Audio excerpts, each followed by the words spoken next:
యెషయా పుస్తకం 9వ అధ్యాయం 7వ వచనం. ఇది మొదలుకొని మితి లేకుండా దానికి బుద్ధియు క్షేమమును కలుగునట్లు సర్వకాలము దావీదు సింహాసనము రాజ్యమును నియమించును. న్యాయం వలన నీతి వలన రాజ్యమును స్థిరపరచుటకు అతడు సింహాసనాసీనుడై రాజ్య పరిపాలన చేయను. సైన్యములకు అధిపతి యెహోవా ఆసక్తి కలిగి దీనిని నెరవేర్చును. దేవుని స్తోత్రం. వాక్యం ద్వారా దేవుడు మనతో మాట్లాడినట్లు దేవుని నచ్చుకుందాం. ఇక్కడ ఏమంటా ఉన్నాడంటే, ఇది మొదలుకొని మితి లేకుండా దానికి వృద్ధియు క్షేమము కలుగుతుంది. ఇది మొదలుకొని మనం కొన్ని వారాలను చూసుకుంటున్నాం. ఇది మొదలుకొని దేవుడు ఆశీర్వదిస్తాడని, ఇది మొదలుకొని నిరంతరము నీ రాకపోకలు యెహోవాను కాపాడతాడని చెప్పుకుంటూ వచ్చాం. ఈ దినాన్ని కూడా దేవుడు ఏం మాట్లాడుతున్నాడంటే, ఇది మొదలుకొని వృద్ధియు క్షేమము కలుగు. నీకు వృద్ధి కలుగు చేయాలన్నా క్షేమం కలుగు చేయాలన్నా దేవుడే. అది ఎలా చేస్తానంటున్నాడు? ఇది మొదలుకొని వృద్ధియు క్షేమము కలుగు చేసే దేవుడు ఎలా చేస్తానంటున్నాడో చూడండి. ఆ లాస్ట్ వచనంలో ఏమంటున్నాడు? సైన్యములకు అధిపతి యెహోవా ఆసక్తి కలిగి దీనిని ఎలా చేశారంట? దేవుడు అల్పులైన మానవుని ఏర్పాటు చేసుకొని, ఎన్నిక లేని మానవుని ఏర్పాటు చేసుకొని, ఆ మానవుడిని వృద్ధిపరచాలని, ఆ మానవునికి క్షేమం దయచేయాలని ఎలా ఉన్నాడంట? ఆసక్తి కలిగి. ఎవరైనా మన మీద అలాంటి ఆసక్తి ఉంటుందా? మనం అభివృద్ధి పొందాలని, మన క్షేమం ఉండాలని అలాంటి ఆసక్తి చూపించే వాళ్ళు భూమి మీద మన చుట్టూ ఉన్నారు. ఎవరు లేరు. కానీ ప్రభువైన యెహోవా దేవుడు, ప్రభువైన యేసుక్రీస్తు గారు ఏం చేస్తా ఉన్నాడు? ఆసక్తి కలిగి నెరవేరుస్తానంటున్నాడు. అంటే మనం క్షేమం పొందడం ఆయనకి ఇష్టం. ఆసక్తి ఎప్పుడు వస్తుంది? మనం బాగుండాలి అని కోరుకున్న వాళ్ళకి కదా. అంటే మనం వీళ్ళు బాగుంటే బాగుండు, వీళ్ళు క్షేమంగా ఉంటే బాగుండు, వీళ్ళు సంతోషంగా ఉంటే బాగుండు, వీళ్ళు వృద్ధి పొందితే బాగుండు, వీళ్ళు ఎప్పుడు సంతోషంగా మూడు పూటల ఆహారాన్ని సమృద్ధిగా తింటే బాగుండు అనుకున్న వాళ్ళు ఏం చేస్తారు? ఇప్పుడు ఏదైనా ఇక్కడ మిగిలిందంటే తీసుకెళ్ళి మనం ఏం చేస్తా ఉన్నాము? ఇంటి దగ్గర ఎవరో ఇస్తున్నారు కదా. ఏంటి? ఆసక్తి. ఎందుకు? వాళ్ళు కూడా వాళ్ళ కడుపు తింటే బాగుంటుంది. అంటే ఏంటి? ఒకరు మేలు కోరితే ఆటోమేటిక్ ఆసక్తి అనేది వచ్చేస్తుంది. అలానే దేవుడు ఇప్పుడు మనల్ని ఏం కోరుతా ఉన్నాడు? మన మేలు కోరుతా ఉన్నాడు, మన క్షేమం కోరుతా ఉన్నాడు, మన వృద్ధి కోరుకుంటున్నాడు. అందుకే మనమంటే ఆయనకి ప్రేమ ఉంది, మనమంటే ఆయనకి ఆసక్తి కూడా ఉంది. మనం మన ఏళ్ళ ఆసక్తి చూపడానికి ఏమైనా తగిన వారం మనం ఏమాత్రమో ఆయన మన ఎందుకు ఆసక్తి చూపటానికి ఏమాత్రము తగిన వారము కాదు. ఆయన ఎక్కడ? సర్వ సృష్టికర్త, ఆకాశమందు సింహాసనాసీనుడైన దేవుడు. అల్పులైన మనం, ఎన్నికలైన మనల్ని మన ఎడల ఆసక్తి చూపించి మనకి క్షేమాన్ని కలుగు చేయాలని, మనల్ని వృద్ధి పొందించాలని దేవుడు కోరుకుంటా ఉన్నాడు. చూడండి, 1 కొరింథీ 3వ అధ్యాయం 6వ వచనంలో ఒక వాక్యం ఉంది. 1 కొరింథీ 3వ అధ్యాయం 6వ వచనంలో చదవండి. 1 కొరింథీ 3 వృద్ధి కలుగు చేసింది ఎవరు? నాటింది ఒకరు, నీళ్లు పోసేది ఒకరు, కానీ దానికి వృద్ధి కలుగు చేసేది ఎవరు? రైతులు మొక్కలేసిన దానికి వృద్ధి కలుగు చేసేది ఎవరు? వెళ్ళి ఆ పొగాకు మొక్కలు పెడతారు. వాటిని తర్వాత దాని ఎదుగుదల, దానికి ఆకులు రావాలన్నా, దానికి పువ్వు రావాలన్నా, కాయ రావాలన్నా ఎవరు చేయాలి? దేవుడే. అవును కదా. మానవమైన మన ముందు కూర్చుంటే వస్తుందా? అడెదురు కూర్చుంటే వస్తాయి అవి? అవునా? మనం దేవుడే వృద్ధి కలగజేశాడు. ఇప్పుడు మనకి వృద్ధి కావాలంటే ఎవరు కలగ చేయాలి? మనం 24 గంటలు నిద్ర లేకుండా కష్టపడినా కానీ వృద్ధి అనేది కలగాలి. అయితే వృద్ధి కలుగ చేసేది, ఆ వృద్ధి కలుగ చేసే దేవుడు మనం కలిగినందుకు దేవుని స్తుతించాలి. అంతేకాదు ఆ వృద్ధి కలుగ చేసే దేవుడు నేనున్నానమ్మా, నీకు భయం లేదు, నీకు వృద్ధి కలుగ చేస్తాను అని మన ఎడల ఆసక్తి కలిగి ఉన్నాడు.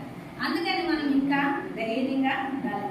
అంతేకాదు యోబు పుస్తకం 21 వాక్యం ఏమనుంది చూడండి. యోబు పుస్తకం 21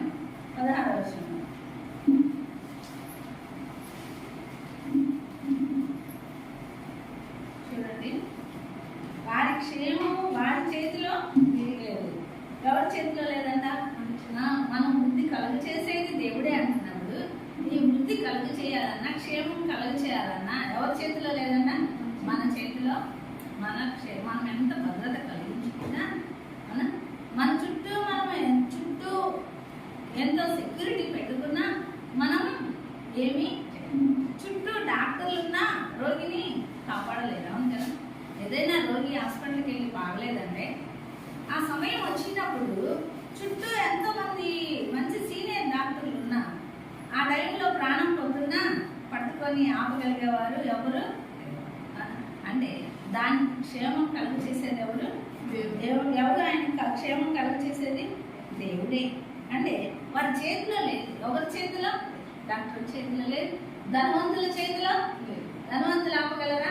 మనం పేదవాళ్ళము, డబ్బు లేదు అని కొంటాము, కానీ ధనవంతులు కూడా ఆపలేరు. ప్రాణాన్ని ఆపగలరా? ఏదైనా అపాయం వచ్చినప్పుడు ఆపగలరా? ఎవరు ఆపలేరు. అంటే ఈ వృద్ధి కలుగ చేయాలన్నా, క్షేమం కలుగ చేసుకోవాలన్నా మన చేతిలో మన ప్రయాస పెడదాం, మన జ్ఞానము పెడదాం, మన తెలివి పెడదాం. అవును కదా? మన ఆలోచనలు పెడదాం. పండుకొని ఆలోచిస్తాం, రేపు అది చేయాలి, ఇది చేయాలి, అది చేయాలని. ఏమీ చేయలేం. అవును కదా? అంటే అది మనం ఒక్కొక్కసారి ప్రార్థన చేసే టైంలో కూడా వస్తాయి. ఏం ఆలోచనలు? నేను ఆ పని చేయాలి, ఈ పని చేయాలి అని. ఆ పని ప్రార్థన చేస్తుంటాం, చేసేదేమో మొబైల్ నుంచి ప్రార్థన, కానీ మన ఆలోచనలన్నీ రేపు చేసే పనులు కూడా మైండ్లో వస్తూ ఉంటాయి. అంటే అలా చేస్తాను ఏమన్నా మనం వృద్ధి కలిగించుకోగలమా? క్షేమాన్ని తెచ్చుకోగలమా? ఏమీ చేయం. మన చేతిలో ఏమీ లేదు. మన ఆలోచనలు ఎలాంటి అన్నా మురికి గుడ్డలతో సమానము అంటున్నారు బైబిల్లో వాళ్ళు. ఎలాంటి అన్నా మన ఆలోచనలు మురికి గుడ్డలతో సమానం. అందుకని మన ఆలోచనలన్నీ మనకు ఆలోచన చెప్పేది ఆయన. ఏ సమయంలో ఎలాంటి ఆలోచన చెప్తాడు, ఎలా నడుచుకోవాలని చెప్తాడు, దాని ప్రకారం మనం నడుచుకున్నట్లయితే, ఆయన చేతిలో ఉన్నట్లయితే మనకు వృద్ధి క్షేమము అది కలుగ చేసేవాడిగా ఉంటాడు.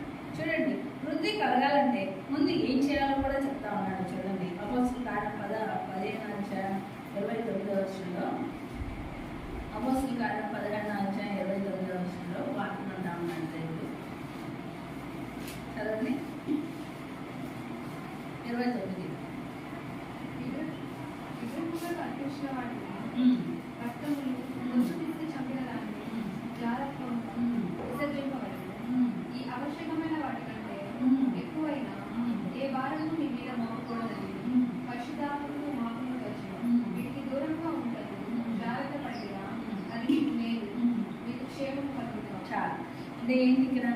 విగ్రహంలోకి అర్పించిన వాటిని, రక్తం గొంతు తీసుకుని చంపిన దాన్ని, జాగ్రత్తను అన్నింటినీ విసర్జించాలి. ఇవన్నీ విసర్జించట్లో జాగ్రత్తగా ఉంటేనే మీకు మేలు, మీకు క్షేమం. అలా జాగ్రత్తగా లేకపోతే క్షేమము లేదు, మేలు లేదు. ఇవన్నీ చేస్తా మనం ప్రార్థనకు వస్తున్నాలే అనుకుంటే మనకి క్షేమము. ఇవన్నీ చేస్తా మనం వెళ్ళి ఉపవాసం ప్రార్థన చేస్తున్నాం కదా అనుకుంటే, దేవుని ఇంటికి వచ్చి ఆరాధిస్తున్నాం కదా అనుకుంటే మనకి మేలు లేదు, క్షేమము లేదు. అందుకే ఏమంటున్నాడు? వీటికి దూరంగా ఉండటానికి ఎలాంటి వాడికి? పవిత్రమైన వాడికి. ఎలాంటి వాడికి? దేవునికి ఇష్టం లేని వాడికి. ఎలాంటి వాడికి? దేవునికి వ్యతిరేకమైన వాడికి. వాటన్నిటికి ఎలా ఉండాలి? మనం దూరంగా ఉండాలి. ఎలా దూరంగా ఉండాలి? యేసవ్వు ఏమయ్యాడు? దూరంగా పారిపోయాడా అన్న? అప్పుడు ఎవరున్నారు? యేసవ్వును చూసి దండించే వాళ్ళు ఎవరైనా ఉన్నారా? అన్నదమ్ములు ఉన్నారా? తల్లిదండ్రులు ఉన్నారా? తల్లిదండ్రులు అమ్మో నా నాన్న కోపడతాడే, అమ్మ కోపడద్దే అని భయం చెప్పేవాళ్ళు, లేదా అన్నదమ్ములు ఎవరైనా ఉన్నారా? అక్కడ ఏం చేసినా అడిగేవారు లేదు. అయినా ఆ సమయంలో ఏం చేశాడు యేసవ్వు? ఆ స్త్రీ తనంతగా బలవంతం చేస్తున్నా కానీ, ఆ ఇంటి యజమానురాలే తనని ఆ విధంగా చేస్తున్నా కానీ యేసవ్వు ఏం చేశాడు? అంటే అడిగేవారు లేకపోయినా ఆ తెలియని ప్రాంతంలో తెలియని మనుషుల మధ్య ఏది చేసినా తనను పట్టించుకోని వారి మధ్య ఎంత దేవుని భయం కలిగి ఉన్నాడు. అంటే ఎలాంటి భయం? దేవుడు ఉన్నాడు. ఏ ప్రాంతంలో ఉన్నా, తెలియని మనుషుల మధ్య ఉన్నా, తెలియని గ్రామంలో ఉన్నా, ఎక్కడున్నా నన్ను చూసే దేవుడు ఉన్నాడు. నాకు క్షేమాన్ని ఇచ్చే దేవుడు నాకు ఉన్నాడు. నన్ను వృద్ధి చేసే దేవుడు నన్ను ఉన్నాడు. నన్ను కాపాడే దేవుడు నన్ను చూస్తున్నాడు. అందుకని నా దేవునికి నేను దూరంగా, అది నా దేవునికి ఇష్టం లేదు, అందుకే నేను చెయ్యను అనే దానికి దూరంగా. అలా మనం కూడా మన జీవితంలో ప్రతి చిన్న విషయంలో దేవునికి అది ఇష్టం కాదు అనుకున్న దాన్ని ఏం చేయాలి? వెంటనే విడిచిపెట్టాలి, దానికి దూరంగా పాడుకోవాలి. అలా జాగ్రత్త పడాలంటున్నారు. ఎలా ఉండాలంట? దూరంగా ఉండడానికే జాగ్రత్త పడాలి. ఎప్పటికప్పుడు దూరంగా ఉండడానికి జాగ్రత్త పడితేనే అది మీకు మేలు, అది మీకు క్షేమము అంటాము. చూడండి, ఇంకోటి ఏం చేయాలో చెప్తా ఉన్నాడు. యెషయా పుస్తకం 48 అధ్యాయం 18 వచనంలో, యెషయా 48:18. నీవు నా ఆజ్ఞను ఆగుతున్నావు, నేను ఎక్కువ కోరుతున్నాను, ఆలకించలేదు. నీ క్షేమము నదులను, నీ నీతి సముద్ర తరంగమున. చాలు వాళ్ళకి ఏమొస్తుందంట? ఆలకిస్తే మీ క్షేమం. ఏం ఆలకిస్తే? ఆయన ఆజ్ఞలు ఆలకిస్తే. ఆయన ఆజ్ఞలు ఆలకించిన ఎడల నీకు క్షేమం రావాలంటే ఏం చేయాలి? అపవిత్రతకి దూరంగా పారిపోవడానికి జాగ్రత్త పడాలి. మళ్ళా ఆయన ఆజ్ఞల్ని ఆలకించి వాటి ప్రకారం చేస్తా ఉంటే ఏమొస్తుందంటే అది మనకి క్షేమం.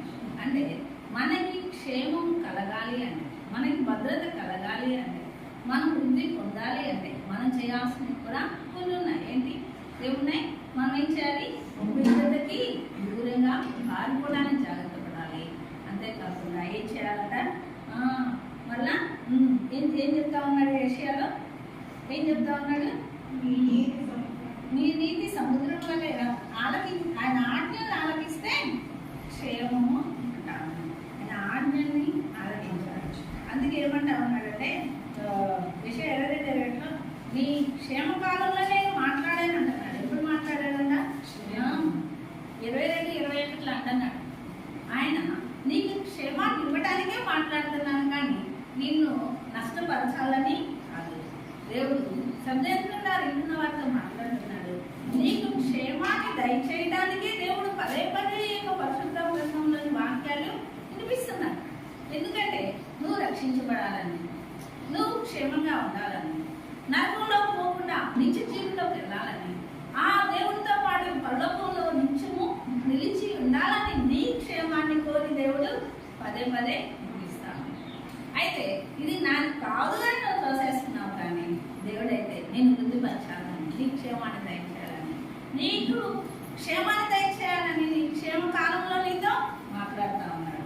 ఒక దినాన ఈ స్వరం కూడా వినబడే దినం రాబోతా ఉంటుంది. ఆ దినం రాకుండా ఈ స్వరం వినబడేటప్పుడే ఆయన ఆజ్ఞలను ఆలకిస్తే, ఆయన మాటలను ఆలకిస్తే, ఆయన ఆజ్ఞలు లోబడితే తప్పకుండా నీకు వరకు క్షేమం లేకుండా ఉంటున్నారు. నాకు క్షేమం లేదు, వృద్ధి లేదు, ఎంత కష్టపడుతున్నా అనుకుంటున్నారు. దేవుడైతే ఇది మొదలుకొని నువ్వు కానీ నా ఆజ్ఞలను ఆలకిస్తూ ఉన్నట్లయితే, అపవిత్రమైన క్రియలకు దూరంగా పారిపోయి భయపడినట్లయితే దేవుడికి తప్పకుండానే నీకు క్షేమాన్ని ఇస్తానంటా ఉన్నాడు. అంతేకాదు చూడండి, ఇంకొక వాక్యం చూసుకున్నాము. 1 కొరింథీయులకు 8వ అధ్యాయం 3వ వచనం. 1 కొరింథీయులకు 8వ అధ్యాయం 3వ వచనం. అనేక ఉన్నాయి, కొంచెం తగ్గించి కొంచెం తీసుకున్నాం. 1 కొరింథీయులకు 8వ అధ్యాయం 1వ వచనం.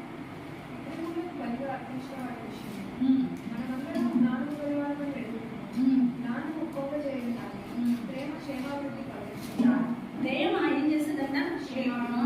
మనం ఒకరేళ్ళ చూపించే ప్రేమే క్షేమాభివృద్ధి కలుగు చేయాలి అంటే మనలో ఏముండాలి? ప్రేమ అనేది ఉండాలి. ఏ ప్రేమ? అది ఇలోక ప్రేమ. ఇలోక ప్రేమ ఏంటి? ఏదైనా ఆశ చూపించి చేసేది ప్రేమ. ఇలోక ప్రేమ ఎలాంటిది? నశింప చేసి అది కొద్ది కాలం ఉండే ప్రేమ. కానీ శాశ్వతమైన ప్రేమ, ఈ ప్రేమ దేవుని, ఈ ప్రేమే మనలో ఉన్నట్లయితే మనకేం కలుగుతుంది? క్షేమాభివృద్ధి కలుగుతుంది. అందుకే మనం కూడా ఈ అపవిత్రమైన వాటన్నిటికీ దూరం ఉన్నట్లయితే మనమందరము జ్ఞానం కలిగిన వారు ఎరుగుదము అంటున్నాడు. ఎలాంటి జ్ఞానం? దేవుని జ్ఞానం. అయితే ఆ జ్ఞానం ఏం చేస్తుందన్న? దేవుని జ్ఞానం కలిగి ఉంటే ప్రేమ అనేది ఉంటుంది. దేవుని జ్ఞానం లేకపోతే ప్రేమ